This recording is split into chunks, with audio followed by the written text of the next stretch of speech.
Shalom, Assalamualaikum warahmatullahi wabarakatuh. Salam sejahtera bagi kita semua. Perkenalkan saya Abner Cray, Esos MSI, dosen tetap pada program studi Antropologi Sosial Fakultas Ilmu Sosial dan Ilmu Politik Universitas Cendrawasih dengan NIP 1984 1123 2019 dengan jabatan fungsional lektor. Dalam video ini saya akan memaparkan dokumen pernyataan diri dosen dalam unjuk kerja Tridharma Perguruan Tinggi bidang pengajaran dalam rangka sertifikasi dosen tahun 2026. Mata kuliah yang akan saya tampilkan adalah Antropologi Kependudukan, mata kuliah Rumpun Keilmuan dan Keahlian dengan kode ANT 4535, berbobot 3 SKS pada semester 5. Mata kuliah ini membahas dinamika dan permasalahan kependudukan melalui perspektif antropologi dengan fokus pada pengaruh budaya terhadap variabel kependudukan seperti migrasi, urbanisasi, dan pertumbuhan penduduk. Sehingga mahasiswa mampu menganalisis dan mencari solusi atas masalah kependudukan dengan mempertimbangkan konteks sosial budaya masyarakat. Mengacu pada kurikulum program studi antropologi sosial, terdapat sejumlah capaian pembelajaran lulusan yang dibebankan pada mata kuliah ini.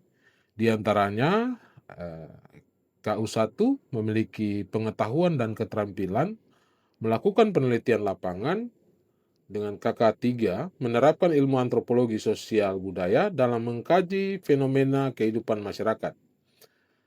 KK6 menerapkan ilmu antropologi dalam pemecahan masalah sosial budaya dan lingkungan hidup, serta ST5 mampu bekerja sama beradaptasi dalam kajian ilmiah dan pemberdayaan masyarakat. Dari CPL tersebut diturunkan 6 capaian pembelajaran mata kuliah. Pertama, mahasiswa menguasai konsep dasar dan teori kependudukan. Kedua, menganalisis dampak sosial dari perubahan kependudukan. Ketiga, menggunakan data kependudukan untuk analisis sosial. Keempat, melakukan studi lapangan tentang dinamika kependudukan. Kelima, mengaplikasikan pengetahuan kependudukan dalam pemecahan masalah sosial. Dan keenam, menyusun laporan penelitian tentang isu kependudukan.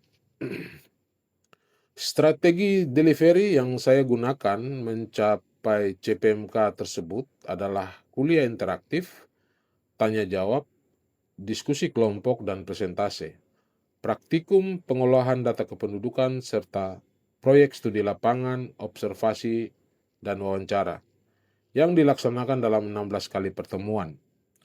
Pembelajaran dilaksanakan secara interaktif dan berpusat pada mahasiswa. Saya berperan sebagai fasilitator yang memandu mahasiswa menganalisis kasus-kasus kependudukan di tanah Papua. Interaksi dilakukan melalui tanya jawab di setiap segmen materi, kerja kelompok, presentase, pemberian umpan balik atas tugas, serta refleksi pembelajaran untuk mendorong kemampuan berpikir kritis, kolaborasi, komunikasi, dan penerapan konsep dalam persoalan nyata di masyarakat. Penilaian dilakukan secara berkelanjutan dan komprehensif untuk mengukur ketercapaian CPMK pada aspek pengetahuan, keterampilan, dan sikap sesuai prinsip outcome-based education. Sistem dan bobot penilaian disepakati bersama mahasiswa melalui kontrak perkuliahan pada awal semester. Evaluasi meliputi 4 tugas dengan bobot total 20%, praktikum analisis data, proposal studi lapangan, laporan sementara, dan laporan akhir penelitian. Ujian tengah semester 30%, ujian akhir semester 40%, dan presensi 10%, dengan total 100%. Saya juga mengintegrasikan hasil penelitian dan kegiatan pengabdian kepada masyarakat yang saya lakukan di tanah Papua sebagai bahan pengayaan dan contoh kasus dalam mata kuliah ini. Selanjutnya, mari kita simak cuplikan proses pembelajaran tatap muka pada pertemuan kedua, yaitu konsep dasar kependudukan yang menampilkan penerapan metode pembelajaran interaksi dan penilaian di kelas. Selamat menyaksikan.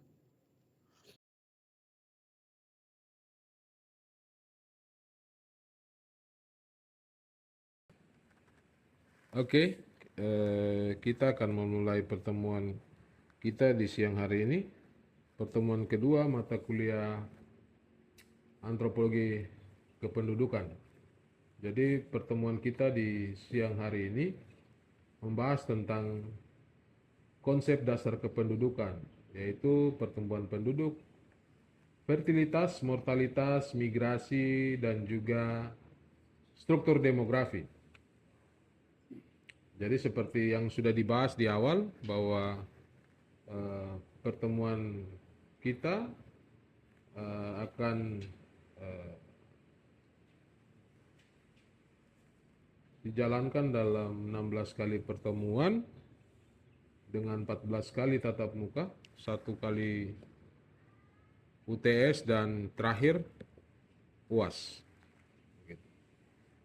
Dan semester mata kuliah ini berada di semester 5. Baik, kita akan mulai dengan pertemuan di siang hari ini dengan absensi yang tadi sudah dijalankan. Kita berjumlah 13 orang. Baik, sekarang kita akan melanjutkan ke pertemuan di pertemuan kedua ini. Terima kasih karena kalian semua sudah hadir mengikuti pertemuan pada mata kuliah antropologi kependudukan ini. Sebelum masuk ke materi, mungkin saya akan menguji ingatan kalian. Minggu lalu di pertemuan pertama kita sudah membahas kontrak kuliah dengan ruang lingkup antropologi kependudukan. Nah, mungkin saya akan bertanya, apa yang membedakan cara antropologi memandang penduduk dibandingkan ilmu demografi murni? Silakan, siapa yang masih ingat, silakan angkat tangan dan berikan jawabannya. Saya Bapak. Oke. Kalau demografi itu hitung angka-angka penduduk Bapak. Oke. Seperti jumlah kelahiran, kematian. Sedangkan antropologi melihat budaya di balik angka itu. Oke, betul sekali. Terima kasih. Jadi memang demografi itu menghitung jumlah komposisi penduduk, berapa yang lahir, berapa yang mati, kemudian berapa yang pindah. Nah, sedangkan antropologi bertanya mengapa angka itu terjadi, apa makna budayanya, dan bagaimana kehidupan manusia di balik angka itu. Oke, next di slide berikutnya, kalau kita lihat di sini, apa yang kita kuasai hari ini. Jadi kemampuan akhir yang kita harapkan dalam pertemuan ini adalah mahasiswa mampu menjelaskan konsep dasar kependudukan, pertumbuhan penduduk, fertilitas, mortalitas, migrasi, struktur demografis, serta mulai membaca secara antropologis ya. Nah, di mana demografi itu dia menghitung angka, sementara antropologi membaca makna di baliknya seperti yang tadi dijawab oleh teman kalian. Nah, kalau kita lihat 5 konsep ini, yaitu pertumbuhan penduduk, di mana secara alami versus total, terus kemudian fertilitas, yaitu CBR, TFR, nilai anak, terus kemudian mortalitas, CDR, AKB, dan determinan sosial, terus kemudian di situ ada migrasi, yaitu jaringan dan rantai migrasi, kemudian struktur demografi, yaitu piramida dan juga bonus demografinya. Nah, 5 konsep ini bukan semata hafalan sesaat saja. Ini adalah alat kerja yang harus kalian pakai terus sampai di akhir semester ini. Ketika kalian turun ke lapangan nanti di pertemuan ke-10. Kita akan mulai dengan konsep pertama, yaitu pertumbuhan penduduk. Baik, konsep pertama ini adalah pertumbuhan penduduk, di mana kita perhatikan diagram di layar. Jumlah penduduk di sebuah wilayah ini hanya bisa berubah lewat 3 pintu. Ada yang lahir, ada yang meninggal, dan ada yang pindah, masuk atau keluar. Jadi tidak ada pintu keempat, hanya 3 pintu ini saja. Jadi kalau kita lihat di diagram ini, bisa kita lihat bagaimana jumlah penduduk di sebuah wilayah. Begitu. Kalau kita ambil selisih antara kelahiran dan kematian, itulah yang disebut dengan pertumbuhan alami. Nah, kemudian kalau kita lihat selisih itu kita tambah dengan migrasi neto di belakangnya. Kalau kita lihat di diagram itu, nah itu adalah kita tambah dengan migrasi neto, orang yang masuk dikurangi dengan orang yang keluar. Jadi hasilnya adalah pertumbuhan total. Rumusnya itu sederhana sekali. Jadi mungkin ini kita tetap ingat. Jadi ceritanya juga tidak sesederhana itu sebenarnya. Nah, sekarang coba kita lihat di kota kita sendiri. Penduduk kota Jayapura dari tahun ke tahun saat ini terus bertambah. Nah, kemudian pertanyaan saya, menurut kalian pertumbuhan itu lebih banyak disumbangkan oleh apa? Angka kelahiran ataukah oleh orang yang datang dari luar? Nah, saya minta mungkin dari kalian yang mungkin yang hadir di pertemuan di siang hari ini, mungkin bisa angkat tangan yang bisa memberikan jawaban. Yang menjawab pendatang silakan angkat tangan, dan yang minta yang menjawab kelahiran silakan angkat tangan. Oke, mungkin dimulai dari yang pendatang, silakan.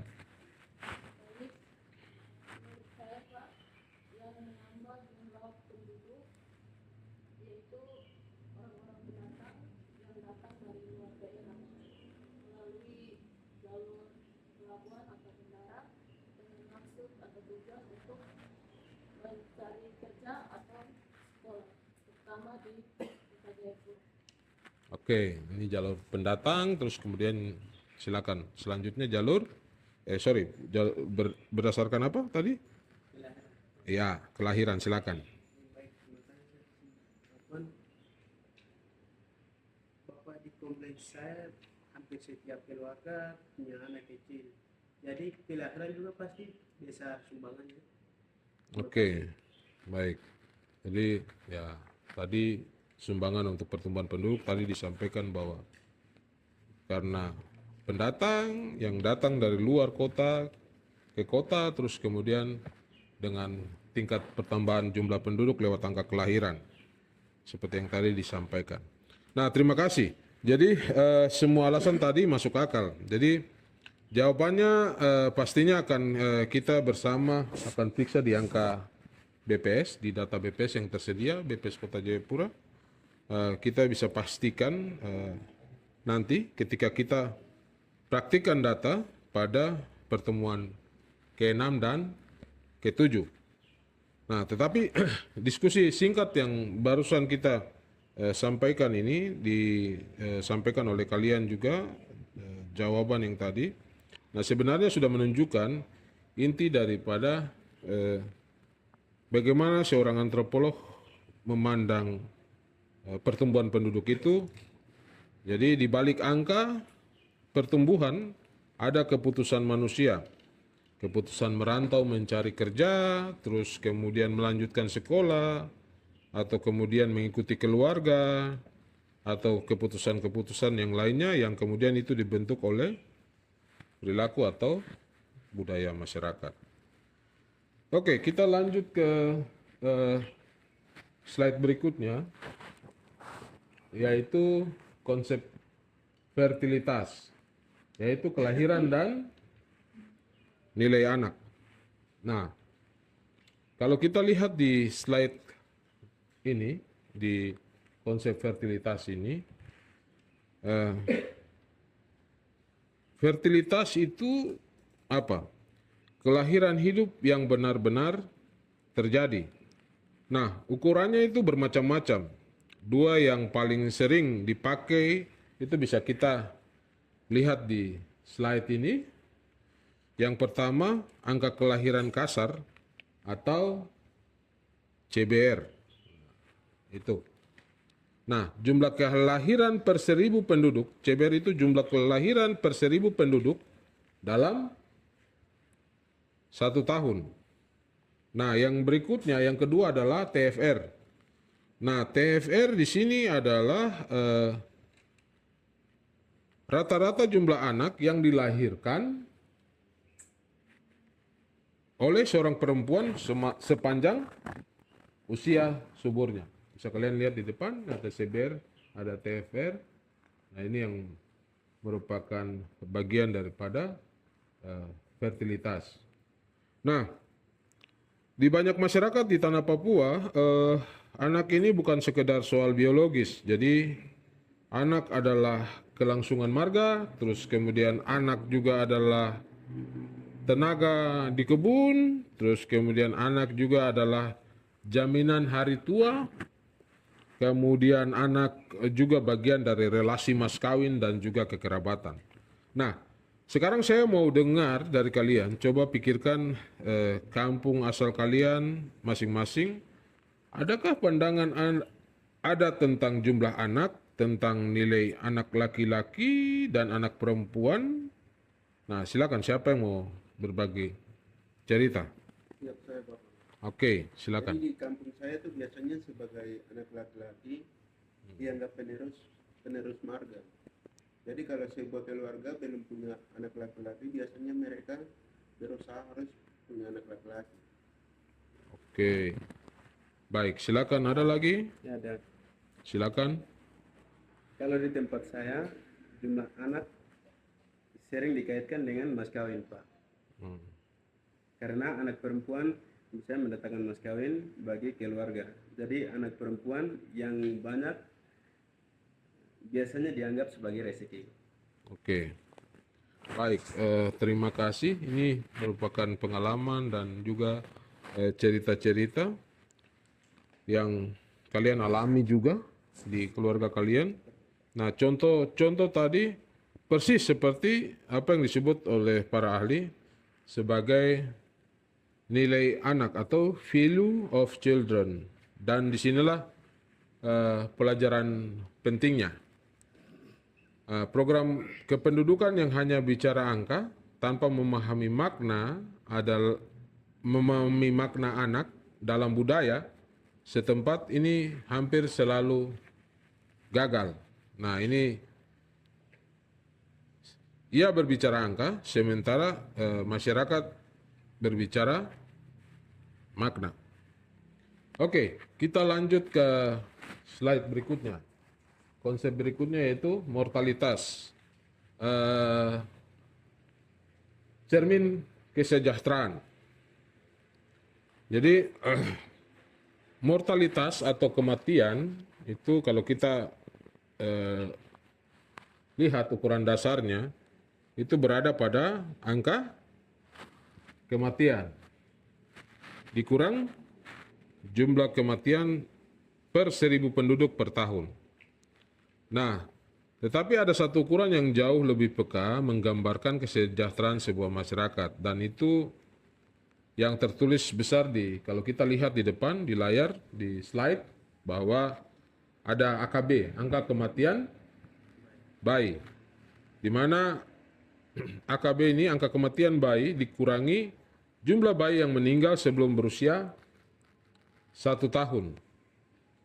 Nah, dari setiap 1.000 kelahiran.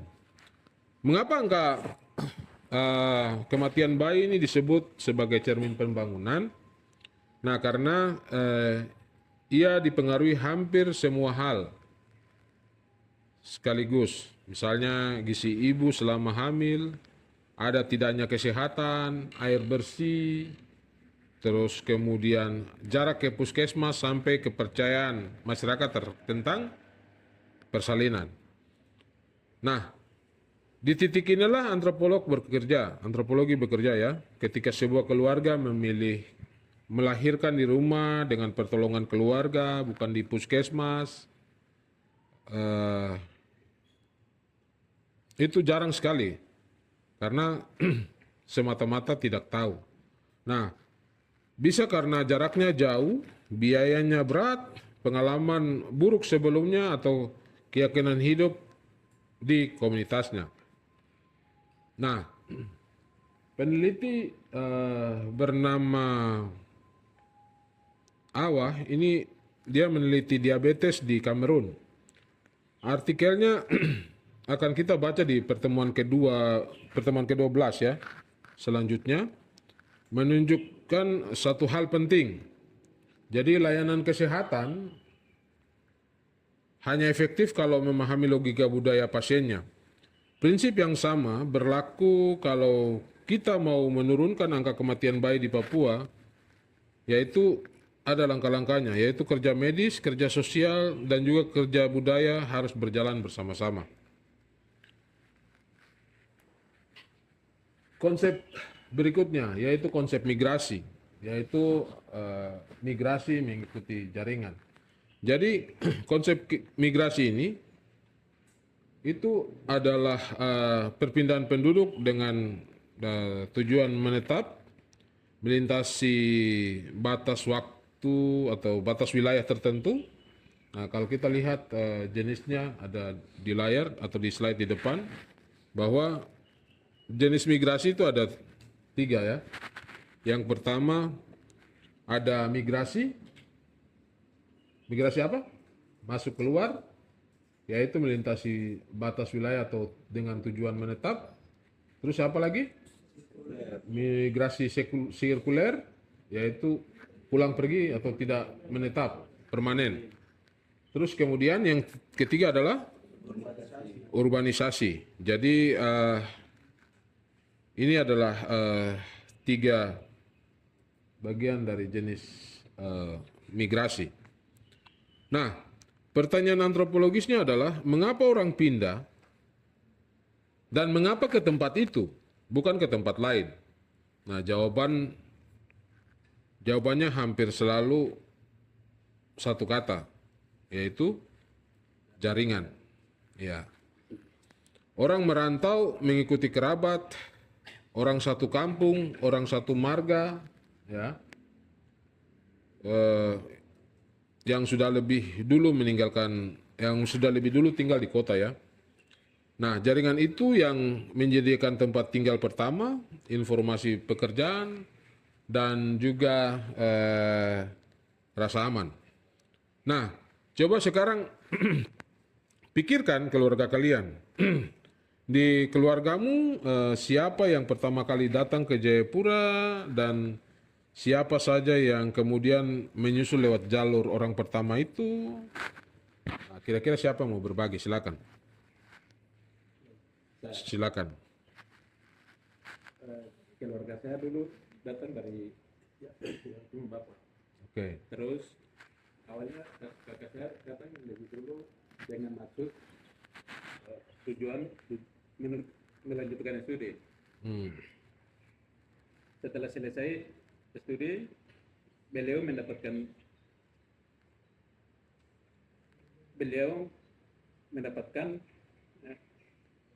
lalu adakan muncul. Sampai sekarang kami tinggal di Sentani bersama-sama dengan kakak dia. Oke. Baik, terima kasih. Jadi ini contoh yang bagus sekali. Coba kita orang simak kembali yang baru disampaikan. dari teman kalian bahwa dia punya kakak datang lebih dulu untuk tujuan studi, terus kemudian setelah studi ternyata mendapatkan pekerjaan dan mendapatkan penghasilan yang mapan.